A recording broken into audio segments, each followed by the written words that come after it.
Welcome everyone back to another episode of Q&A with Sharon's son George. I was my mother's caregiver after she was diagnosed with Parkinson's disease. Unfortunately, she passed on 1/1/2020, but we started together for Sharon.com in her memory. Today's guest is from across the seas or the lake or something, but she's so amazing, inspiring. Her whole entire organization, foundation, team become kind of family with a few of you, and it means the world to not just have you, but to really follow along your journey and your time. Again, I say it many times, means the world, because I always say if we could just reach one person in Canada that needs support, might not be aware of all that you do, then we really change the world for the better. But I'm here to say how important, all the work you do, Marissa, is in the U.S. too. So it's not just Canada, U.S., but also around the world. So I just want to say thank you and welcome to the show. Thank you. Thank you so much for having me. Thanks. No, I'm really excited because this is an important topic, but such an exciting organization, one that I learned about only a year ago, and I wish I knew about it much longer. So it's time that everyone out there, please share this. We don't do this anything more than for awareness and, of course, a cure globally. So if you can start us off maybe with just telling me and everyone listening a little bit about yourself, how you got into the world of awareness, and then we'll get a little into the actual organization. Yeah, for sure. I guess a little bit about my background is currently I'm working as the knowledge translation lead with the Canadian Open Parkinson Network, or what we sort of short form into C Open. And I've been working in this role for about 3 years now. And what sort of brought me into the world of Parkinson's disease is my research background. So I went to McGill University in Montreal, Quebec, for a master's in neuroscience. And that was under the supervision of Dr. Hyman Schipper, and we worked on a mouse model of Parkinson's disease. I went on to complete my PhD in his lab as well, and was really heavily involved in the Parkinson's research world during that time. After I graduated, I eventually got a job working with C Open. And at the time, I was working as the sort of interim national manager doing a maternity leave fulfillment for the then national manager. And I was just really inspired by the work that C Open was doing in Canada and around the world, and loved working with the team. And even upon Catherine's return, Catherine Normando, the national manager at that time, I wanted to stay on. And so I did so through my future studies, which I'm undertaking now. Well, congratulations on everything. I'm a little late, but never late than sorry or something. But I think it's inspiring. I love researchers. I myself am a researcher, a different area, but without research, obviously, we wouldn't come closer to breaking technology innovations and hopefully soon, I hope, a cure. So thanks for all your work. I would like to now get a little bit more into C open, which I've never heard. I don't want to ruin the C. Is it C dash open? Should I say? I'm just kidding. Yeah, no, that's great. We say C Open. You got it. I like it. I love it. So now maybe we can talk a little bit about the network. I'm going to share for everyone to look, but please go to copn-rpco.ca and follow. They have some incredible social media presence like Facebook, Instagram, and here you can see the Facebook, LinkedIn, which I kind of will even like. Oh, I already liked it, so I can't do it. I love showing this and liking it as we go, but here you are in some incredible working network opportunities. But most important thing, like I said earlier, and I'd rather hear from you, but this is such an incredible network that we need everyone to be aware. When I go to some of these things like LinkedIn and I see, I don't know here, like 20, 206, we have to change that. It has to be a few million, in my opinion. We have to, That's do this right. together. I We're won't rest, slowly and growing. hopefully, by now, I won't literally rest till you have millions of followers, or we can all come closer to a cure. So maybe we can jump right into see open, talk about, some of the, your expertise is obviously the research, but maybe all the things that this incredible organization offers.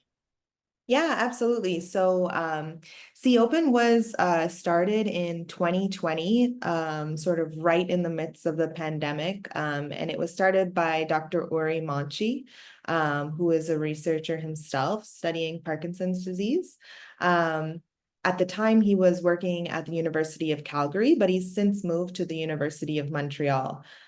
See Open is essentially a platform that connects people living with Parkinson's disease across Canada to researchers. Our main goal is really to make research in Parkinson's happen faster. And so we're trying to recruit people living with the disease into the network, and they can contribute their data, their blood samples if they like, and also their contact information so they can stay up to date on research studies that they can participate in. And likewise, in return to the researchers, all of this information is then stored in our secure databases. It is all de-identified, which means that you can't connect that data or those blood samples back to any personal information of the person who is contributing that information. And this all becomes readily available to researchers who are studying Parkinson's disease, not only in Canada, but also around the world. I love it. It's so unique and different, and that's really on this show what we look for. Because this, when I learned about your journey and all the work you do, I get like a heart, like not heart attack, but a heart beating pattern because of excitement. Because the only journey I would say that breaks my heart is the one that I'm not aware of. When I found out and was aware now of your work and the organization, it just inspired me to keep on a fight. But it's so unique too. There's so many great organizations, but I don't see a lot more emphasis on the research and bringing people through research community together. And like we said, or I said earlier, so important to continually research because, as you know, as a PhD, and I should be addressing you as doctor, but we either look for something that's not in the literature or that is out there and try and expand on it. And I really am fascinated by a lot of the research. Is there some specific research you might be currently working on that, or is it top secret and we can't talk about? No, definitely not top secret. So, See Open, the team itself has just received where that our first manuscript that's describing the See Open Parkinson's disease cohort is about to be published in the Journal of Parkinson's Disease. It should be coming out imminently, so you can follow our social media along to stay tuned for that. But that was essentially the first paper that was really describing the cohort that exists currently in Canada. And so it's not everybody that's living with Parkinson's disease, but it's certainly a snapshot. We have currently enrolled in the network over 2,000 participants. And so what this paper was doing was really describing what Parkinson's disease looked like for these people in Canada. So that's sort of the research that we're working on. But at the same time, we're also facilitating research that's taking place across the country and also around the world, which means that researchers who are leading projects at their institutions are feeding into See Open and collecting resources from them, and we're helping them to conduct their research studies. So to date, I think we have around 42 research projects that have utilized the See Open database. We've had several publications coming out of those research studies, and all of this information is available on this website here, but also you can sort of tune into our social media channels to see what's coming in the future as well. There's some amazing universities. I don't know if you heard of Booth University, but I was a professor there for many years. Oh, Yeah, fantastic. it's more criminal justice, so but they might have a department for this, and I'd love to see them up there. We got to get everyone in Canada involved. Maybe you could touch a little bit on how, and I'm also important, but why is it so important to, research these topics, but also be a participant? Because in my opinion, which I could be wrong, we don't have the participants, we can't get the data, the collection, and find results. But maybe you can touch on that in your expertise area. Yeah, absolutely. I mean, there. are so many reasons why conducting research is important, and it's not just for Parkinson's disease, but really human health and disease across the spectrum. Um, it helps us to advance our current technologies and our current knowledge about these subjects, and specifically as it relates to Parkinson's, it can help us get closer to that cure that you talk about. Um, in terms of participating, this is really where your impact is going towards. It's really for the future. It's helping people who might be diagnosed with Parkinson's or a related disorder in the future, and helping them to be able to live better based on previous experience and what we know and what we've learned about the disease. So Yeah. yeah, yeah, go on. How is I like to say the whole thing, but C-OPN, I'd rather just say the whole thing, I think. But how is the Canadian Open Parkinson Network funded? And is there any other areas too on the website that I didn't want to miss out that you think that everyone viewing it might be interested in? My favorite's always the news, the blog, and I believe you could subscribe. Do you know? I think you could probably. Yeah, absolutely. So our founding partners were Parkinson Canada and Brain Canada, and they have continued to support us in various ways since then. So they're really some of our main funders, particularly Parkinson Canada. In terms of getting involved, you can do so on this website. At the top of the page, you'll see a Participate Now button, and you can click that and it'll bring you to a separate page. And if you scroll down, there's a button there that says participate, and that'll bring you to a registration form. And this is a really basic form just to get a little snapshot of who you are and who we can connect you with. But essentially, once you fill out this form, if you're a person living with Parkinson's disease or an form of atypical Parkinsonism, or even what we call volunteer control. So that would be someone who's not living with Parkinson's or a related disorder. You can fill out that form and select the site in which you'd like to visit. There's one in-person visit, and so we do encourage people to sort of sign up at the location that works best for them. And then a research coordinator, the site coordinator of that specific site, will get in touch with them soon to get them consented into the project, start collecting information from them, and then scheduling their one in-person visit. And I like when we talk this through, so it's really pretty simple for anyone. What if somebody in the US wants to participate? Are they allowed or not yet? Or how does So it, I don't yeah, want to exclude anybody, but I know it kind of would, I don't want to say ruin, but it will change the data.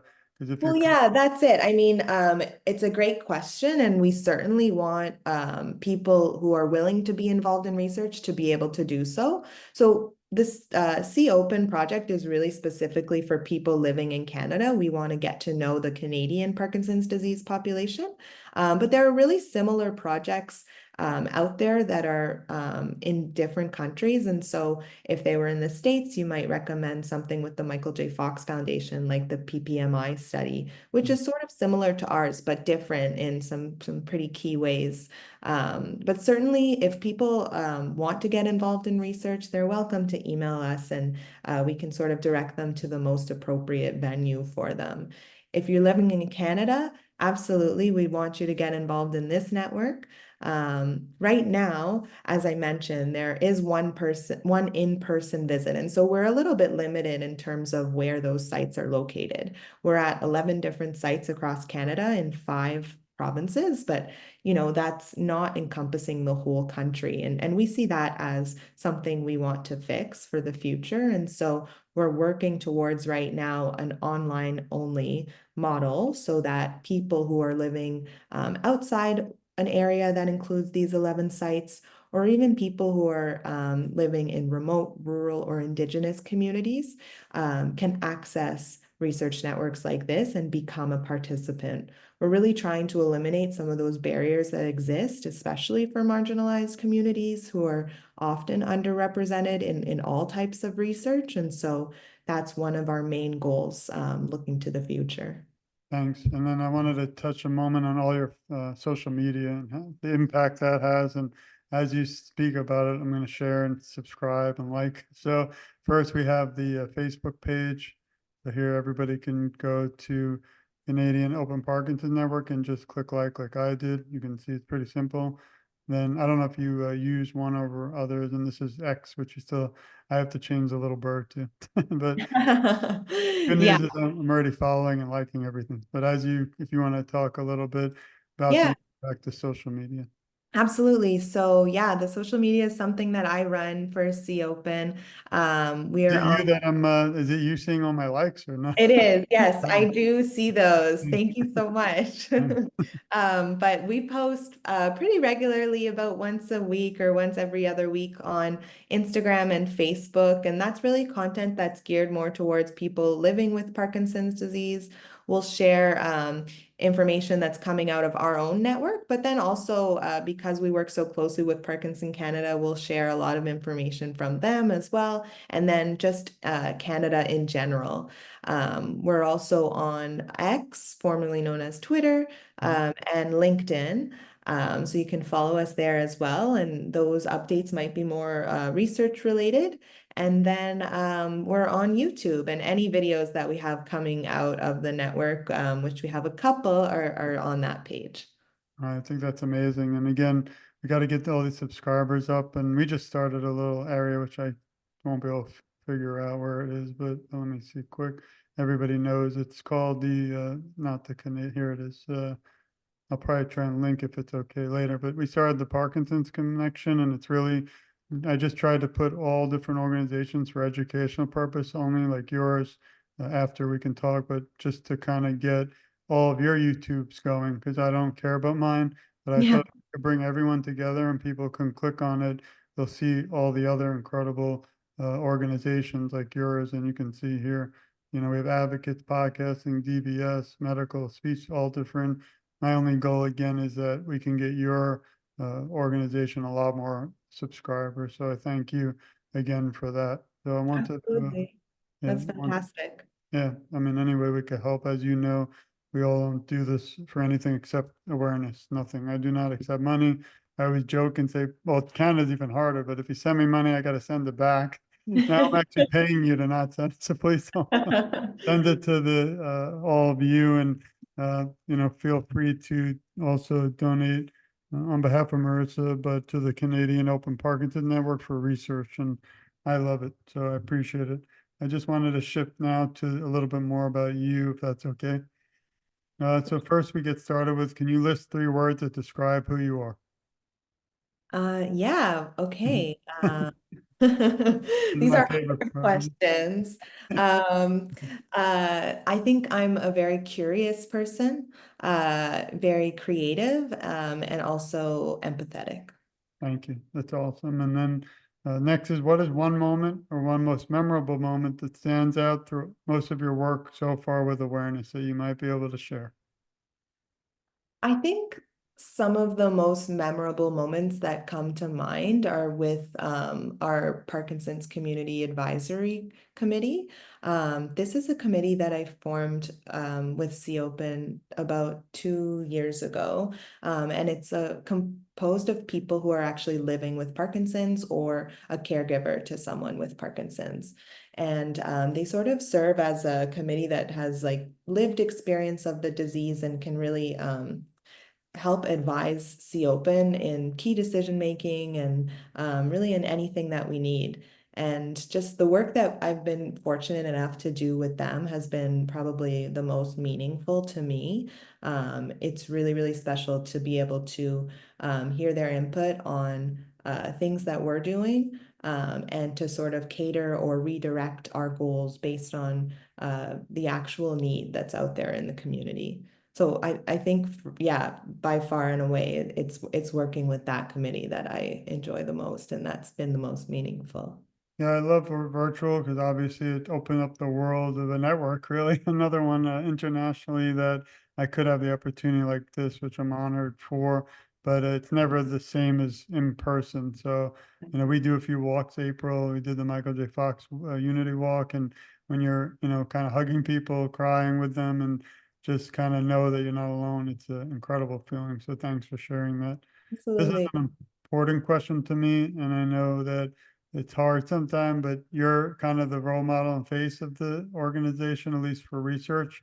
who helps you during times of struggle? Because this topic is not always, exciting and fun. Sometimes it is a little tough because you're changing lives and hoping we'll find a cure. But I was wondering if there's anyone who helps you during those times of struggle. And also, I was a caregiver. If there's any tips you could give caregivers who might be listening today. Yeah, for sure. I think, for myself, when encountering times of struggle, I probably lean on friends and family the most for support. Um, yeah, I think just like being open and honest with friends and family really helps to uh, sort of navigate difficult situations, and often being vulnerable with them, I think is sort of when I get the most help from them. And having worked with Sea Open now for the past 3 years, I think a lot of my colleagues at the network have really become like those friends and an additional sort of support mechanism as well. And I think, any struggles that are related to work, or just like the difficulties with navigating research in general in Canada and in the world, I think leaning on my colleagues has also been a huge beacon of support. Um, in terms of advice for caregivers, is that Yeah, I mean, I know it's kind of more, I wonder if you'll do research in the future more with also caregivers, which is a whole different world. oh, it's so important. And I think caregivers are in such a unique position. They offer like such a beneficial perspective on Parkinson's disease because they're sort of looking from the outside in, but in a really, like through a really sort of magnified view. And probably not something that researchers see. So getting input on research and research topics from caregivers is always going to be, I think, super meaningful and help us drive research forward. Um, and yeah, I encourage caregivers to get involved in research in different ways. I mean, with Sea Open, we're really we're welcoming to people who act as caregivers to people living with Parkinson's, just in terms of offering that key advice. But I'm sure there are other ways that they can get involved as well. I do hope to continue, sort of working in the world of research in the future. I'm actually now in medical school at Queen's University in Kingston, Ontario. So Congratulations. thank you. I hope I can continue working with the Parkinson's community in the future, but maybe sort of in a different capacity. Well, you have to keep me posted on your journey, and then I'll call you Absolutely. doctor twice. That's That's the only degree I didn't do is the medical. My father's an right. orthopedic surgeon, but I didn't like the blood, so I went to see blood, but not touch the blood. Fair enough. Okay. Well, I appreciate that, and we send our love and support to your family, your friends, and the whole staff.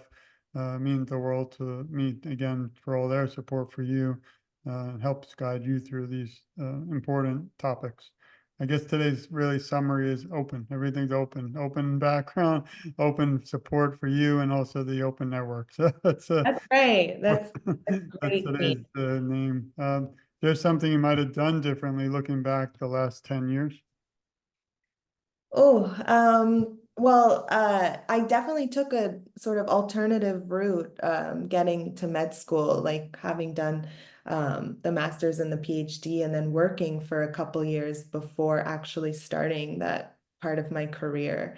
Um, well, is maybe something that people would look at as perhaps wanting to do differently, but actually I consider it an asset. I really appreciate all of the valuable tools that I've learned just getting me to this point, and I think it's going to be useful in my future career as a physician. Something that I could do differently, I don't know. I think maybe just like connecting with the Parkinson's community sooner. During my master's, I mentioned earlier I was working on a mouse model of Parkinson's disease, and at that time I was sort of craving that sort of patient interaction or just like working with people a little bit more. And so I actually started volunteering with Parkinson Canada long before I ever started sort of working in this research world alongside them. So I think maybe getting involved with Parkinson Canada even sooner would have been something that I know I would have enjoyed because I really liked that time that I spent with them. I appreciate it. And you all have been such a pleasure and like opening your arms to me and my, goal and mission and motivation. And I couldn't do it without all of you. So thanks. Just a few final questions. A new one we just added to the show. Who is your who is your hero or inspiration? Oh, my hero. I don't know. No pressure. No pressure. No pressure. Um, Gosh, I'm not sure who my hero is. I feel like I've been very fortunate to work with some really inspiring people throughout my career in graduate school, in like in my research position, working with C Open now, and through medical school. There's a lot of different names that I could name. I'm not sure I could just narrow it down to one. Well, we Uh, send our thanks to all of them. So they're not, there's like the award show where you just count the time to thank everyone. That's right. The music is going to start playing I soon. tried to get a soundboard, but it's too complicated. Maybe I need to go to another degree for just medical. If you were asked, this one's my favorite too. They're all really good. And by the way, everyone listening, I always say if you have questions for any of our guests, feel free to email them to me. I'd love to incorporate them also. The show is for you all, not for us only. It's for everybody out there. If you were asked to write a script to a movie about your life story, what would you call it? You'll probably never forget this interview because it's These are the questions I needed gotta be in. heaven. And that's why we don't provide them on purpose before. It's more fun. I don't know, maybe something to do with open, I guess. That's a good one. Yeah. They already have the social network. Now we'll have the open network. That's right. And then finally, if you could, well, before that, if you had anything else you wanted to add, maybe a topic I didn't cover. If not, maybe we could end with, if you could leave the Parkinson's community today with some words of encouragement, what would they be? I think I don't know that I have like words of encouragement to offer to the Parkinson's community, but just more so words of gratitude. I feel like the Parkinson's community is quite unique, just in terms of like a medical condition that unites people. I feel like I haven't ever seen that as strong as I have within the Parkinson's community. Working with C Open, I've been really fortunate to be able to attend the World Parkinson's Congress. And there I was able to meet a lot of the people that we work with, like for example, on that Parkinson's Community Advisory Committee, and just being able to connect with them in person and the rest of the Parkinson's community, not only in Canada, but around the world, is so special. And I feel so privileged to just be involved. And yeah, I hope to continue to do so in my future. So I don't really have words of wisdom for them, but more so just gratitude and appreciation. Will you be attending in 2026 or you're not sure? I hope so. I'll I'll have just to. be at the end of my medical education then, sort of moving in between school and residency. So if I can find the time, I would love to attend. I hope to be there, and I have a bad feeling though. I may probably get mad if I say it, but I'll be meeting everyone, and I won't probably go to any of the events. There's over 1,000 people. That'll be just as worth it. Yeah. Absolutely. I think I'm gonna get dizzy though because it's too much. It's gonna be stressful for me. So I'm It's looking an forward. overwhelming couple of days for sure, but it's fantastic. I really appreciate your time today. We love what you all do. Please, everyone, go to copn-rpco.ca or just look up it might be easier, Canadian Open Parkinson's Network on any search and you'll find it. Just want to thank you again for your friendship time. I'm so excited for your future now. I'll be watching and cheering you alongside. Have a little message for you and everyone listening. We love you, we support you, we care a lot about you, and you're never alone. I, along with the amazing organization and Marisa, will advocate for you, and together I feel our voices are so much stronger. And I always end with them just getting started because even though I'm not, every time I kind of discover someone incredible like you and inspiring, really does motivate me on my tougher days. Too much information, but I mentioned to you earlier today, I had an epidural because I have a lot of back pain, but even on the table, getting the pain, I'm thinking about Parkinson's awareness because I really want to end this disease. I don't want anyone out there to ever feel alone like I did as a caregiver or my mother as an individual diagnosed with Parkinson's. And I also don't want anyone to have to go through what our family has. And with individuals and through the research world like you, really gives me a lot of hope that we will find a cure and that we will end this. And at least you'll have a new career of medical to still fight on other important topics, but you always have a home in the Parkinson's community. And whether Canada or the US, or I'm in Florida about to have a hurricane. So, and we got through this, but we're all family, I think, in this fight. And I'm just, again, so grateful for your time. Absolutely. Thank you so much for having me, and thank you for all the work that you do within the community. Thanks, means the world. And thank you to everyone for listening. Please support Marissa throughout her journey and the Canadian Open Network and also all that they do. Please share this. It's not about anything except we want you to know you're never alone. This has been another episode of Q&A with Sharon. So remember, this conversation cannot end after we click end. Has to continue until we find a cure. So thank you, Marissa, and thanks everyone for listening. See you soon. Thank you.